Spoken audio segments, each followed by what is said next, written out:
Hello दोस्तों, welcome to growing knowledge. आज की इस वीडियो में हम डिस्कस करेंगे वर्कशॉप टेक्नोलॉजी के 25 मल्टीपल चॉइस क्वेश्चंस को, जो कि आर.एस. खुरमी की बुक मैकेनिकल इंजीनियरिंग से लिया गया है। इसका पार्ट 1 जो कि मैं अपलोड कर चुका हूँ, उस वीडियो को लिंक भी डिस्क्रिप्शन में डाल दूंगा, आप चाहे तो वहाँ से जाके देख सकते हैं। तो चलिए स्टार्ट करते हैं। पहला क्वेश्चन है, when a pattern is made in 3 part the top part is called. देखिए, जो पैटर्न बनाया जाता है वो 3 पार्ट में बनाया जाता है। तो ये 3 पार्ट में ये जो ऊपर वाला पार्ट होता है उसको बोलते हैं कोप, नीचे वाले पार्ट को बोलते हैं ड्रैग, और जो बीच का जो पार्ट होता है उसको बोलते हैं चिक। ठीक है, तो आपको कन्फ्यूजन आएगा क्वेश्चंस जब ये, अभी तो ये याद हो गया लेकिन बाद में कन्फ्यूजन आएगा, तो आप इसको कैसे दूर करेंगे कन्फ्यूजन को, कौन सा कोप है कौन सा ड्रैग है। देखिए, जो ज़मीन के कांटेक्ट में रहता है, ठीक है ना, जान लीजिए ज़मीन के कांटेक्ट में है, तो आप इसको कैसे, अगर मान लीजिए इसको इधर से उधर ले जाना है तो आप क्या कर सकते हैं, ड्रैग कर सकते हैं। और जो ऊपर वाले पार्ट को, नीचे वाले को आप ड्रैग कहेंगे तो ऊपर वाले पार्ट को अल्टीमेटली आप इसको कोप बोलेंगे। तो ये आपके अनकॉन्शियस माइंड में याद हो जाएगा। ठीक है, तो नीचे वाले पार्ट को ड्रैग, ऊपर वाले पार्ट को कोप, ये याद करने का तरीका है। अदरवाइज आप बहुत लंबे समय तक नहीं याद कर पाएंगे, भूल जाता है। और बीच वाले पार्ट को क्या बोलेंगे, चिक बोलेंगे। नेक्स्ट क्वेश्चन है, when a pattern is made of 3 parts. इसका हम पहले आंसर लगा लेते हैं। टॉप पार्ट को क्या बोलेंगे, कोप। नेक्स्ट क्वेश्चन है, when a pattern is made of 3 parts, इसमें से कौन सा कहलाएगा, ड्रैग। तो ड्रैग जो ज़मीन के कांटेक्ट में रहता है, यानी बॉटम पार्ट। ठीक है, बॉटम पार्ट को हम लोग क्या कहेंगे, ड्रैग कहेंगे। नेक्स्ट क्वेश्चन है, when a pattern is made of 3 part the bottom part is known as cope. देखिए, बॉटम पार्ट को तो हम लोग ड्रैग बोलते हैं, तो ये क्या हुआ, फॉल्स हुआ। नेक्स्ट क्वेश्चन है, a taper provided on a pattern for its easy and clean withdrawal from the mould is known as. तो क्या बोल रहा है इसमें, जब हम लोग पैटर्न को बनाते हैं, ठीक है, तो उसको आसानी से बाहर निकालने के लिए, मतलब जब मोल्ड बनाते हैं तो उस मोल्ड से पैटर्न को बाहर निकालने के लिए उसको थोड़ा सा टेपर शेप दिया जाता है। जैसे कि मान लीजिए ये कुछ ऐसा शेप है, कोई मान लीजिए, तो उसको थोड़ा सा ऐसा टेपर बनाया जाता है, समझे, ताकि उसको आसानी से बाहर निकाला जा सके। तो वो क्या कहलाता है, वो ड्रैग कहलाता है। ठीक है, ड्रैग अलाउंसेस, उसमें वो जो अलाउंस दिया जाता है उसको ड्रैग अलाउंस किया जाता है। बाकी चीज़ें भी समझ लेते हैं। देखिए, मशीनिंग अलाउंस क्या होता है, जैसा कि आप लोग नाम से ही देख सकते हैं, मशीनिंग यानी मशीनिंग करने के लिए जो अलाउंसेस दिए जाते हैं वो मशीनिंग अलाउंस कहलाता है। श्रिंकेज अलाउंस क्या होता है, वो अलाउंस, यानी श्रिंकेज मीन्स क्या होता है, सिकुड़ना, यानी सिकुड़ने के बाद मटेरियल का जो फाइनल डायमेंशन है वो, उसमें कुछ प्रॉब्लम ना आए, उसके लिए कुछ एक्स्ट्रा मटेरियल उसमें मतलब दिया जाता है, वो अलाउंस कहलाता है। तो वो क्या अलाउंस क्या कहलाएगा, श्रिंकेज अलाउंस। नेक्स्ट है डिस्टोर्शन अलाउंस। ठीक है, जब हम पैटर्न को मोल्ड से निकालते हैं तो कुछ टूट फूट हो जाता है, उसके लिए कुछ अलाउंसेस दिए जाते हैं, वो है डिस्टोर्शन बोले तो तोड़ फोड़ वाले अलाउंसेस। ठीक है, तो यहाँ पे क्या क्वेश्चन पूछा है, a taper provide an the pattern for its easy and clean withdrawal from the mould is known as, यानी टेपर बनाया जाता है, वो अलाउंस कहलाएगा ड्राफ्ट अलाउंस। नेक्स्ट क्वेश्चन है, मेटल पैटर्न रिक्वायर्ड होता है draft allowance than wooden pattern. ठीक है, मेटल पैटर्न में वुडन पैटर्न के जो कंपैरिजन में ड्राफ्ट अलाउंस ज़्यादा दिया जाता है या कम दिया जाता है, तो ज़्यादा दिया जाता है। देखिए, मेटल पैटर्न जब उसको जो मतलब टेपर बनाया जाता है, ठीक है, वो ज़्यादा टेपर बनाया जाता है, तो ताकि वो आसानी से बाहर निकाल सकें वुडन पैटर्न के कंपैरिजन में। नेक्स्ट क्वेश्चन है, if an aluminium pattern made from a wooden master pattern is to be used for grey iron casting then the shrinkage allowance allowed on the wooden pattern would be. देखिए, जब aluminium का pattern बनाया जाता है, ठीक है, from a wooden master pattern is to be used for grey cast iron casting, shrinkage allowance, उसमें जो श्रिंकेज अलाउंस वो कितना दिया जाता है। श्रिंकेज अलाउंस मैंने बताया, जो सिकुड़ने के बाद जो है मटेरियल की जो फाइनल डायमेंशन बनती है, तो उस सिकुड़न को उसमें फाइनल डायमेंशन में कोई प्रॉब्लम ना आए, इसके लिए कुछ उसको एक्स्ट्रा डायमेंशन बनाया जाता है, ताकि उस सिकुड़ने के बाद में उसमें कुछ दिक्कत ना आए उसके डायमेंशन में, फाइनल डायमेंशन में। तो अब एल्यूमिनियम की बात की जाए तो यहाँ पे कितना होता है 26 mm पर मीटर, यानी एक मीटर में 26 mm का सिकुड़न होता है, यानी श्रिंकेज होता है। नेक्स्ट क्वेश्चन है, shrinkage allowance is made by adding to external dimensions and subtracting for internal dimension. Shrinkage allowance is made by adding external dimension. Shrinkage allowance को बनाया जाता है, ऐड किया जाता है, एक्सटर्नल डायमेंशन में क्या कहता है, ऐड किया जाता है, और इंटरनल डायमेंशन में क्या होता है, वो श्रिंक होता है। तो श्रिंकेज अलाउंस ये पूछ रहा है कि श्रिंकेज अलाउंस जो बनाया जाता है, वो जो अलाउंसेस के लिए एक्स्ट्रा मटेरियल जो दिया जाता है, वो एक्सटर्नल डायमेंशन के वो बढ़ाता है और इंटरनल डायमेंशन को क्या है, सब्ट्रैक्ट करता है। तो ये एग्री है, बिल्कुल सही है। नेक्स्ट क्वेश्चन है, a pattern makers shrinkage rule considered. जो पैटर्न मेकर होता है, बनाने वाला होता है, वो श्रिंकेज रूल कंसीडर किया था किन किन चीज़ों में, ऑल पैटर्न अलाउंसेस में, बिल्कुल सही है। All material to be cast, सभी प्रकार के मटेरियल को कास्ट करने में।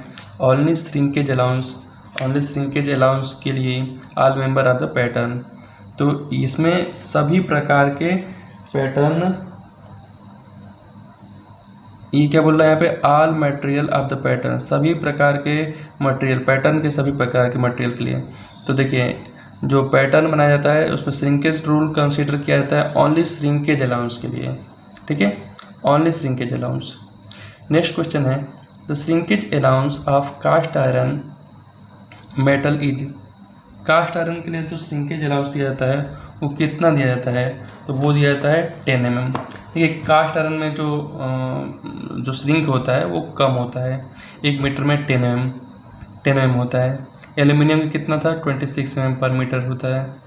नेक्स्ट क्वेश्चन है, the draft or taper allowance on casting is generally.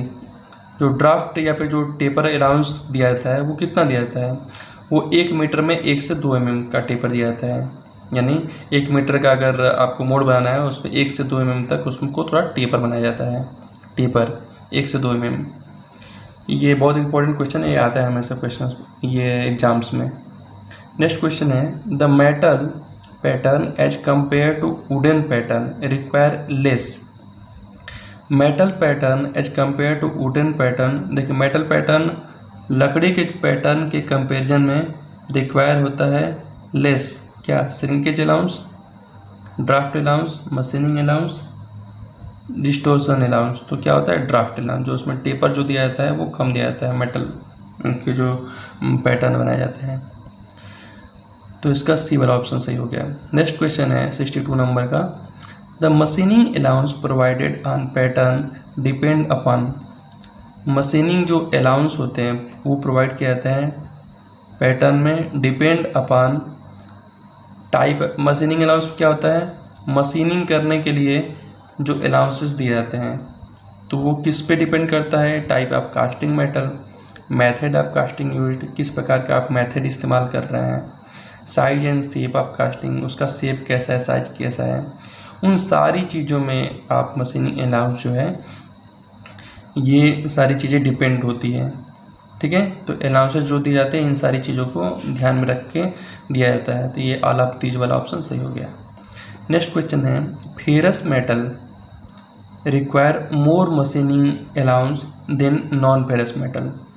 देखिए फेरस मेटल जैसे कि आपका स्टील वगैरह हो गया, ठीक है। नॉन फेरस मेटल जिसमें Fe ना हो, जैसे कि एल्यूमिनियम हो गया, तांबा हो गया, जिंक हो गया।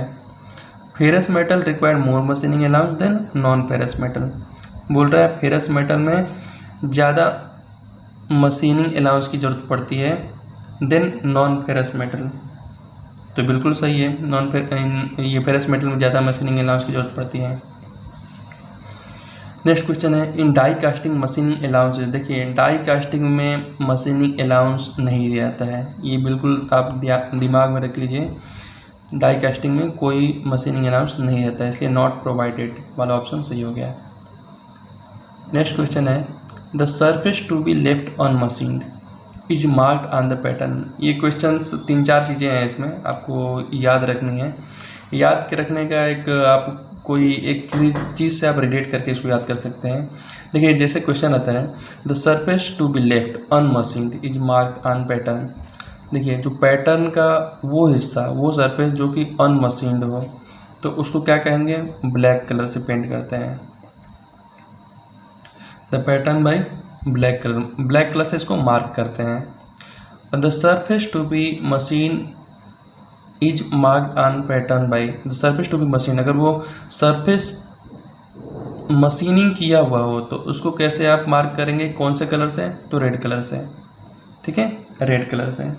देखिए इसको आप कैसे याद करेंगे, देखिए कोई चीज़ जब आप मशीनिंग कर देते तो क्या उसमें चमक आ जाती है, मतलब मशीनिंग कर दिया, छील दिया उस चीज़ को, उस जगह से मेटल को रिमूव कर दिया, तो उसको आप क्या करेंगे, रेड कलर से वो कर देंगे, मार्क करेंगे।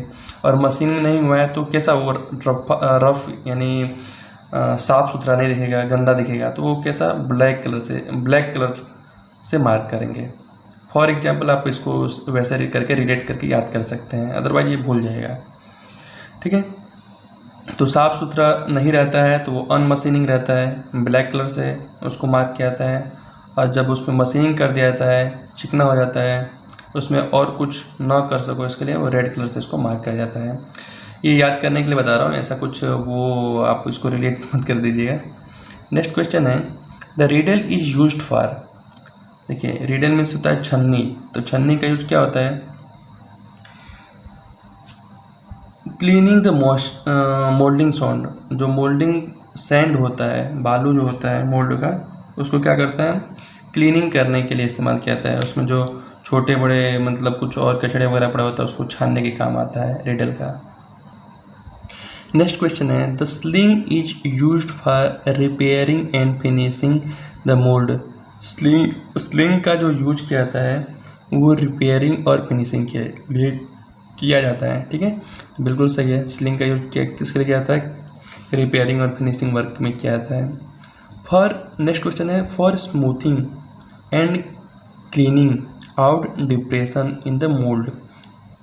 इसमें से क्या यूज किया जाता है, स्मूथिंग और क्लीनिंग के लिए इसमें से क्या यूज किया जाता है, तो लिफ्टर का यूज किया जाता है, लिफ्टर का।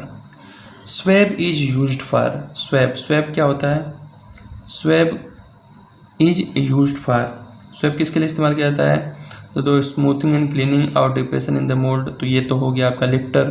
क्लीनिंग द मोल्डिंग सैंड, तो वो तो हो गया रेडल। नेक्स्ट है moistening the sand around the edge before the removing the pattern. देखिए जब हम मोल्ड को पैटर्न को मोल्ड से रिमूव करते हैं तो उसके जो एजेज होते हैं उसको क्या करते हैं, थोड़ा मॉइस्चराइज कर दिया जाता है ताकि वो आसानी से निकल सके।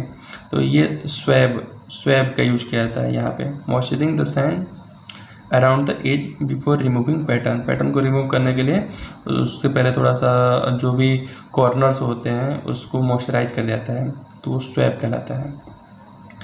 गैगर is used for cleaning the moulding sand. Gagger का जो यूज किया जाता है वो मोल्डिंग सैंड को क्लीन करने के लिए कहता है, ये तो गलत है, तो रेडल का इस्तेमाल किया जाता है, तो ये हुआ रॉन्ग। नेक्स्ट क्वेश्चन है a jolt machine is use to.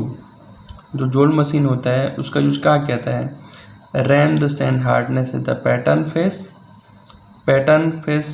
Ram the sand hardness the pattern face with decreasing hardness toward the back of the mould. यानी पैटर्न का जो फेस है उसको हार्ड किया जाता है और जैसे जितना वो अंदर जाएगा मोल्ड के साइड में उतना वो मतलब उसका जो हार्डनेस डिक्रीज होता जाएगा।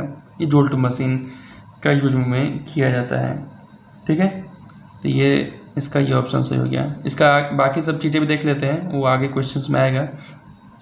RAM and sand harden and the back of the mould and softer on the pattern face. यानी इसके बिल्कुल उल्टा, तो इसके जो बिल्कुल उल्टा होता है वो क्या कहलाता है, वो होता है स्क्वीजिंग मशीन। ठीक है, नेक्स्ट है produce uniform and hardness through out the mould. जो मोल्ड का जो पूरा जो सेक्शन होता है उसको यूनिफॉर्म एंड हार्डनेस रहना चाहिए, वो किसके द्वारा किया जाता है? तो वो किया जाता है, देखिए इसमें सारे आपको मिल जाएंगे, जोल्ड मशीन, स्क्वीजिंग, स्टीपर प्लेट। तो ये क्या था? स्टीपर प्लेट से, सॉरी सैंड स्लिंगर से। सैंड स्लिंगर जो होता है यूनिफॉर्म हार्डनेस। देखिए मैंने यहाँ पे एक एक करके देखते हैं, थोड़ा इधर उधर हो गया।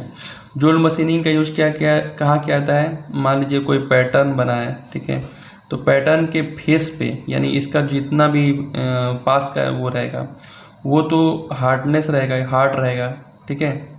जोल्ट मशीन से इसको ये हार्ड बनाया जाता है, और जैसे जैसे अंदर जाता है उसकी हार्डनेस डिक्रीज होती जाती है। तो ये किसके द्वारा किया जाता है? जोल्ट मशीन के द्वारा। ठीक इसका उल्टा, यानी पैटर्न फेस जो है सॉफ्ट रहे और जैसे जैसे अंदर जाए वो हार्ड होता जाता है, तो वो हो गया आपका स्क्वीजिंग मशीन के थ्रू, ठीक है। नेक्स्ट क्वेश्चन देखते हैं।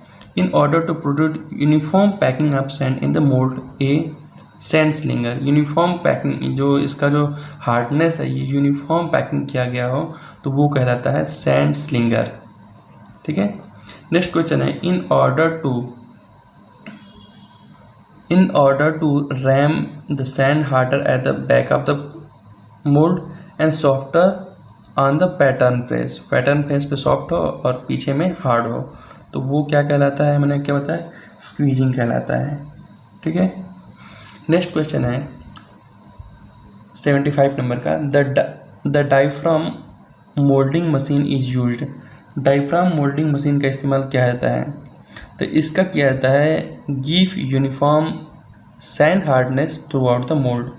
मोल्ड का जो पूरा हिस्सा है उसको यूनिफॉर्मली हार्डनेस देता है, ठीक है। तो ये हुआ टोटल 75 क्वेश्चंस, और उम्मीद है आपको वीडियो पसंद आया होगा, समझ में आया होगा। ये आपको इसको 1 या 2 बार देख लेंगे इस वीडियो को, तो आपको ये 25 क्वेश्चन आपके दिमाग में बैठ जाएगा। देखिए इसमें कोई सारी ऐसी चीज़ें हैं ना जो आप भूल जाते हैं, जब मतलब आप पढ़ेंगे तो उसमें याद रहेगा, बाद में भूल जाएगा, तो उसको किसी चीज़ से रिलेट करके पढ़िए ताकि वो आसानी से मतलब याद हो जाए लंबे समय तक। एग्ज़ाम में उस क्वेश्चन से कोई कन्फ्यूजन ना नज़र आए। तो नेक्स्ट पार्ट इसका आने वाला है, वो भी मैं वीडियो को अपलोड करूँगा, उसको भी आप जरूर देखें। Thank you for watching.